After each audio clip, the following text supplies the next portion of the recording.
अस्सलाम वालेकुम। I am Ayaz, State Life Insurance adviser.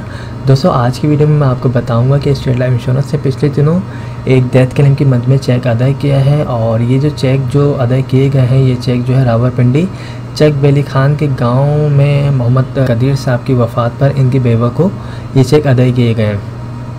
इन दो चेक की जो अमाउंट है वो 4,72,200 है, और दूसरे चेक की अमाउंट जो है 35,830 रुपये है। ये इनकी डेथ क्लेम की मद में जो है इनकी बेवा को दिया गया है। तो दोस्तों, इस वीडियो को बनाने का मकसद यही होता है कि आप लोगों को बार बार ये चीज़ बताई जाए कि स्टेट लाइफ इंश्योरेंस अपने तमाम जो भी उसके पॉलिसी होल्डर होते हैं उनको मैच्योरिटी के चेक भी देती है, और इसके अलावा जो है दौरानी पॉलिसी खुदा ना खास्ता अगर डेथ हो जाए तो उनकी फैमिली को डेथ क्लेम की मद में भी चेक अदा करती है। तो आप लोगों में से भी जिन लोगों ने भी अब तक स्टेट लाइफ इंश्योरेंस की पॉलिसी नहीं करवाई है, तो आप लोग जो है स्टेट लाइफ इंश्योरेंस की पॉलिसी लाजमी करवाएं, ताकि आपको और आपके घर वालों को फ्यूचर में इसका फ़ायदा हो सके। तो हमारे पास स्टेट लाइफ इंश्योरेंस के हर किस्म के प्लान मौजूद हैं। जो भी आपकी इनकम होगी, जो भी आपकी सेविंग होगी, उसके मुताबिक हम आपको प्लान बना के प्रोवाइड कर सकते हैं।